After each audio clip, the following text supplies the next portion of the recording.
There was a time when I didn't even realize how often I was holding back my own smile until I started paying attention to the small moments. It wasn't something obvious. It showed up in subtle ways. In photos, I'd smile, but not fully. In conversations, I'd instinctively cover my mouth when I laughed. Even in the mirror, there was this quiet hesitation, like something didn't feel quite right. And the strange part was, I couldn't point to a single moment when it started. It just became part of my behavior. Because when your teeth begin to lose that natural brightness, when they slowly take on that yellowish tone, it doesn't just change how they look, it changes how you feel. And if you've ever caught yourself adjusting your smile without thinking, you know exactly what I mean. At first, I tried to ignore it. Then, I tried to fix it. Different toothpastes, whitening strips, mouthwashes that promised visible results in days, each one sounding convincing, each one offering that small spark of hope. And for a while, I believed it. But over time, that hope started to fade, because the results never quite matched the expectation. Maybe a slight difference at first, but nothing that lasted. Nothing that made me feel like I had actually solved the problem. And that's where the frustration builds. Not because you're doing nothing, but because you're trying, and still not seeing real change. Eventually, another option starts to come into focus: professional whitening. And yes, it works. But it also comes with a cost that for many people feels just out of reach. Not impossible, but not something you can casually decide to do without thinking twice. So you end up in this space in between, where the affordable options feel ineffective, and the effective options feel expensive. And that's where most people stay, not because they want to, but because they don't see another path. That's exactly where I was, until something shifted. Not a miracle, not a sudden transformation, just a different way of looking at the problem. Because the more I started to understand what actually causes that yellowing, the more I realized something important. It's not just about whitening your teeth, it's about what's happening on the surface and beneath it. Teeth naturally accumulate stains over time, from coffee, tea, wine, certain foods, even from the natural aging process. The enamel, the outer layer, can become thinner, revealing the slightly darker dentin underneath. So what most products try to do is either remove surface stains or temporarily mask the color. But if the approach doesn't address how stains build up in the first place, the results don't last. That's when I came across something interesting. A traditional approach often associated with Japanese routines. Something simple, but grounded in how the mouth actually works. Not a miracle cure. Not an overnight transformation in the literal sense, but a method focused on consistency and on creating an environment where stains have a harder time settling and staying. One of the elements often mentioned in these routines is the use of fine, gentle powders, like activated charcoal or mineral-based compounds, in very controlled, occasional use. Now here's where it's important to be clear. This isn't about aggressively scrubbing your teeth. In fact, overuse or improper use can damage enamel, which is the exact opposite of what you want. But when used carefully, as a complement, not a replacement, to proper brushing, these elements can help lift certain surface stains and support a cleaner appearance over time. And when combined with the fundamentals, that's where the real difference begins. Proper brushing technique, flossing consistently, limiting frequent exposure to staining foods and drinks, or at least rinsing after consuming them. It's not complicated, but it is intentional. We've left a practical guide in the first link in the description for quick access. Click and see. Because once you understand the process, you stop chasing quick fixes, and you start building results that actually last. Something else I noticed as I went deeper into this was how much simplicity plays a role. We're often led to believe that the more complex the solution, the more effective it must be. But that's not always true. Sometimes it's the small adjustments, the ones that seem almost too simple, that create the biggest shift over time. Drinking water after coffee instead of letting it sit on your teeth. Brushing at the right times, not immediately after acidic foods, but after giving your enamel time to recover. Being consistent, even when the change feels slow, because real change doesn't always show up instantly, but it builds, gradually, and then noticeably. And one day you realize something subtle has changed. Your teeth look brighter. The stains don't seem as persistent. That hesitation you used to feel starts to fade. Not because something dramatic happened overnight, but because you finally aligned your routine with how things actually work. And here's where it gets even more interesting. Because what I discovered wasn't just about the method itself. It was about understanding why certain cultures, particularly in Japan, have maintained such a different relationship with oral care for generations.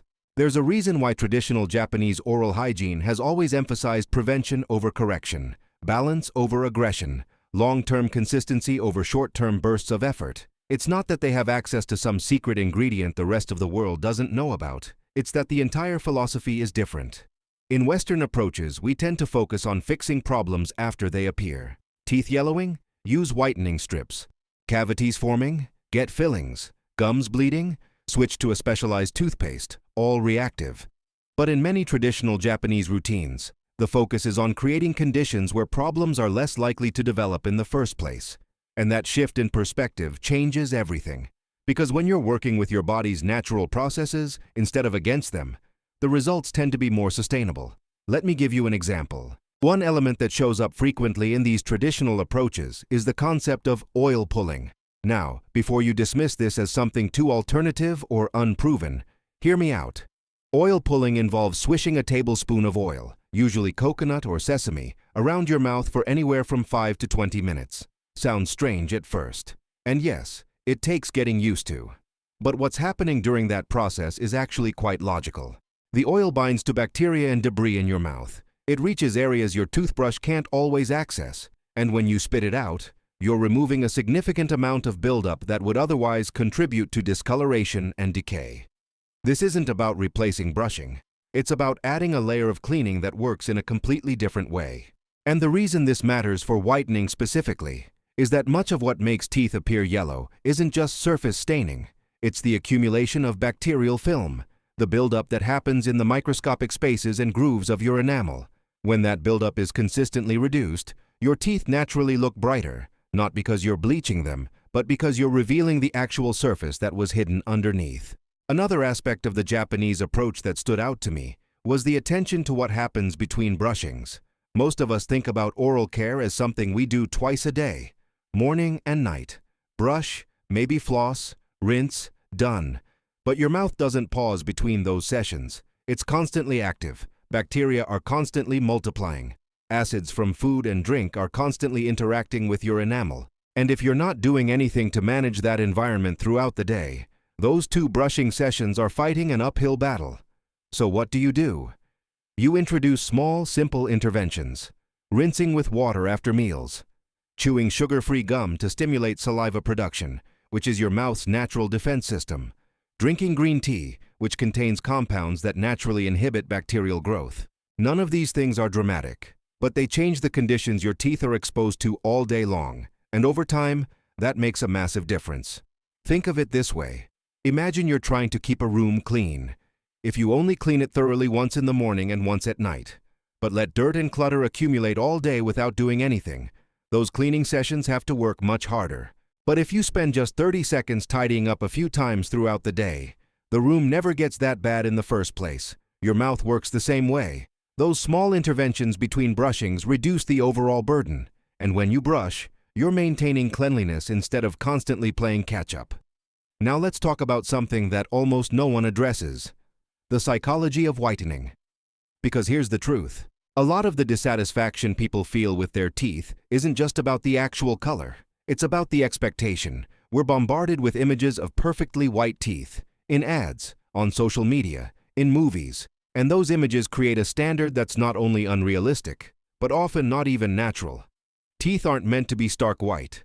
Healthy enamel has a slight translucency, and the dentin underneath has a natural ivory or light yellow tone. That's normal, but because we're conditioned to see white as the only acceptable standard, we start to believe our natural tooth color is a problem that needs to be fixed, and that creates a cycle.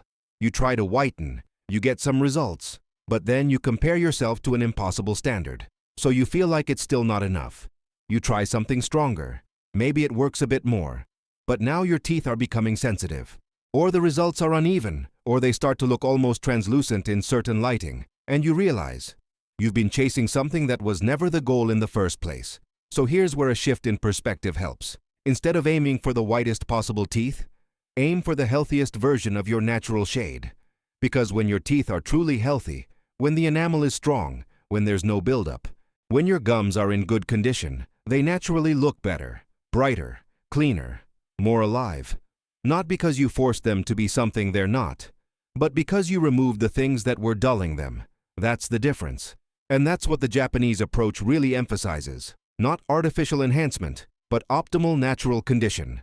We've left a practical guide in the first link in the description for quick access. Click and see. Let me share something else that changed how I think about this. The role of diet. Not in the way you might expect. Yes, certain foods stain your teeth. Coffee, tea, red wine, berries, tomato sauce. We all know the usual suspects. But here's what's less talked about. The foods that actually help. Because just as some foods contribute to staining, others help neutralize acids, stimulate saliva, and even gently polish your teeth as you eat them. Crunchy vegetables like celery, carrots, and apples. They act like natural toothbrushes, scrubbing your teeth as you chew. Cheese and other dairy products. They contain calcium and phosphates that help remineralize enamel. Strawberries. Yes, they're a berry. But they contain malic acid, which naturally helps remove surface discoloration when consumed in moderation. Water. The simplest one of all, but also the most underrated. Drinking water throughout the day keeps your mouth hydrated, dilutes acids, and rinses away food particles before they have a chance to cause staining.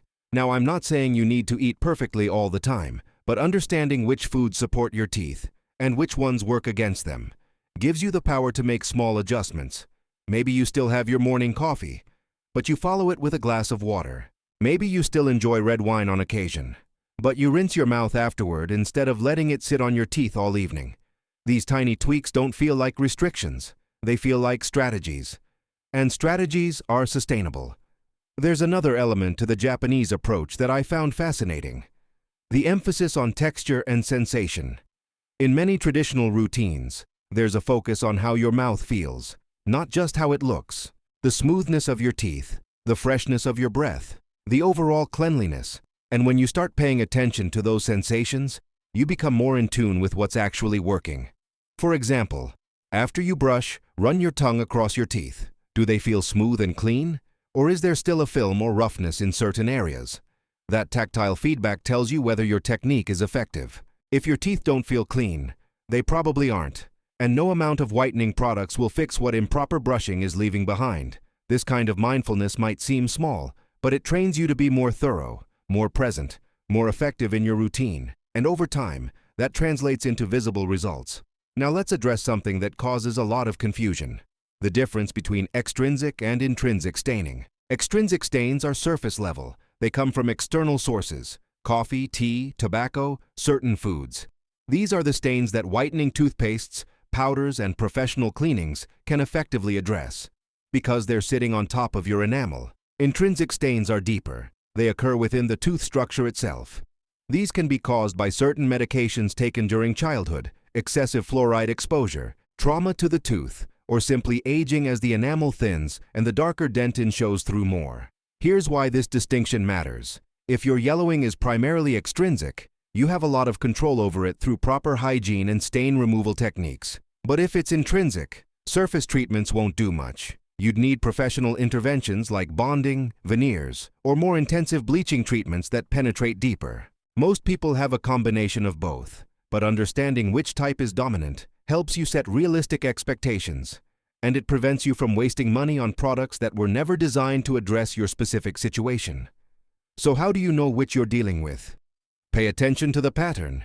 If your teeth are uniformly yellowish across all surfaces, and especially if you're over 40, some of that is likely intrinsic, related to aging and enamel thinning.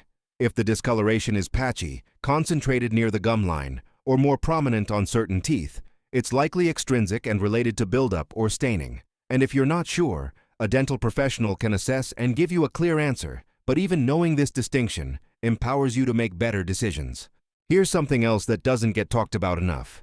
The impact of medications and health conditions. Certain antihistamines, blood pressure medications, and antipsychotics can reduce saliva production. And when saliva production decreases, your mouth becomes more vulnerable to staining and decay. Because saliva isn't just moisture, it's your mouth's natural defense system. It neutralizes acids. It washes away food particles. It delivers minerals that strengthen enamel, Without adequate saliva, everything becomes harder. Your teeth stain more easily, they're more sensitive, they're more prone to cavities. So if you're on medications that cause dry mouth, you need to be even more proactive. Drink more water. Use a humidifier at night. Consider saliva substitutes or stimulants if recommended by your dentist. Chew sugar-free gum to encourage natural saliva flow. These aren't optional extras. They're necessary compensations for a system that's been compromised. Similarly, conditions like acid reflux can expose your teeth to stomach acid, which erodes enamel and makes teeth more susceptible to staining. If you deal with reflux, managing that condition isn't just about digestive comfort. It's about protecting your teeth. Again, it all comes back to the same principle. Your oral health is connected to everything else. And when you address the underlying factors, the surface problems become easier to manage. Let me tell you about a mistake I made early on. I thought that brushing harder would clean better, that more pressure meant more effectiveness, but that's completely wrong. In fact, brushing too hard is one of the fastest ways to damage your enamel and irritate your gums. It wears down the protective layer.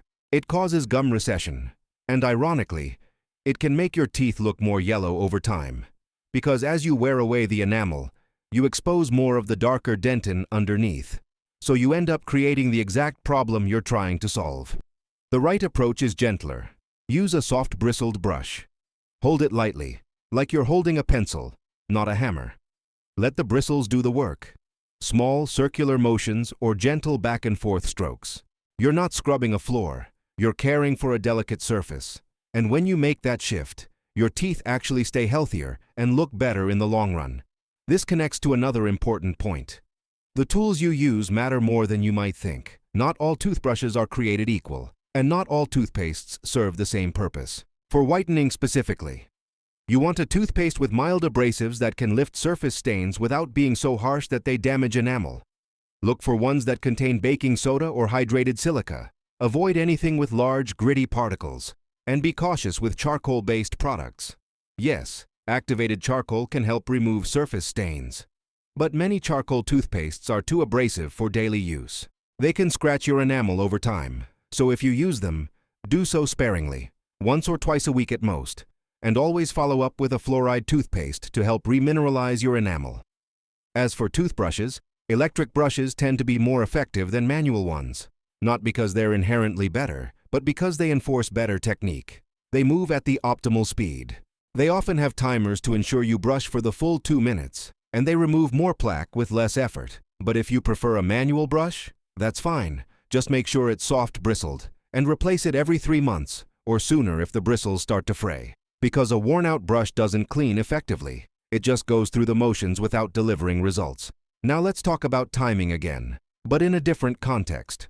The timing of when you consume staining foods and drinks can make a difference. If you're going to have coffee, it's better to drink it with a meal than on an empty stomach between meals. Why? Because eating stimulates saliva production, and that extra saliva helps neutralize acids and wash away staining compounds before they settle on your teeth. Similarly, if you're going to drink something acidic, like soda or citrus juice, using a straw minimizes contact with your teeth. Not completely, but significantly. These are small tactics, but they add up. Because whitening isn't just about what you do to your teeth. It's also about what you prevent from happening to them in the first place. Here's a truth that might be uncomfortable, but it's important to acknowledge. Some degree of yellowing is inevitable as you age. Your enamel naturally wears down. Your dentin naturally darkens slightly. These are biological realities, and fighting them with extreme measures can do more harm than good. So the goal isn't to have the same teeth at 50 that you had at 20. The goal is to have the healthiest, brightest version of your teeth at every stage of life. That means accepting some natural changes, while still taking proactive steps to minimize unnecessary discoloration. It's a balance, and finding that balance is where real confidence comes from. Because confidence doesn't come from perfection. It comes from knowing you're doing what's right for your body and feeling good about the effort you're putting in. We've left a practical guide in the first link in the description for quick access. Click and see. Let's talk about professional treatments for a moment, because they do have their place. If you have a special event coming up, a wedding, a reunion, an important presentation, and you want a quick boost, professional whitening can deliver that. It's faster, it's more dramatic, and when done correctly by a qualified professional, it's safe. But it's not a permanent solution. The results will fade over time, especially if your daily habits don't change. So even if you choose to invest in professional whitening, you still need a solid at-home routine to maintain those results. Otherwise, you're just resetting the clock temporarily, only to end up back where you started a few months later. That's why the foundation always comes back to the basics. Consistent brushing, proper flossing, managing your diet and lifestyle factors. Those are the things that determine your baseline. Everything else is supplementary. Here's another layer that's rarely discussed. The emotional side of this. Because yellowing teeth don't just affect how you look. They affect how you show up in the world. They influence whether you speak up in meetings, whether you laugh freely with friends, whether you feel comfortable making eye contact. These aren't small things. They're the building blocks of how you experience your life. And when something as simple as the color of your teeth is holding you back, that's worth addressing. Not because you need to meet some external standard of beauty, but because you deserve to feel comfortable in your own skin, to smile without hesitation, to be fully present without worrying about what people might be noticing. That's what this is really about. Not vanity, freedom. And the Japanese approach speaks to that. Because it's not about chasing perfection. It's about cultivating a sense of well-being, where your oral care isn't a source of stress or insecurity, but a simple, sustainable part of your daily life. Something you do because it feels good, because it works, because it aligns with who you are and how you want to live. That's the shift. From external pressure to internal alignment, from quick fixes to lasting practices, from frustration to clarity. And once you make that shift, everything else falls into place. The yellowing fades, the confidence returns, the smile comes back. Not because you forced it, but because you created the conditions for it to happen naturally. So if you've been struggling with this, if you've tried product after product without lasting results, if you've felt that quiet frustration of doing everything right and still not seeing the change you want, maybe it's not about trying harder, maybe it's about trying differently, understanding the process, working with your body instead of against it, and giving yourself the time and consistency needed for real, sustainable results. Because they will come, not overnight, but steadily. And when they do, you'll realize it wasn't about the teeth at all. It was about reclaiming that freedom to smile without thinking twice. If this made you see things from a new perspective, subscribe to the channel, because this is just the beginning. And the more you understand these small, often overlooked details, the easier it becomes to take control of your smile and feel comfortable sharing it without hesitation.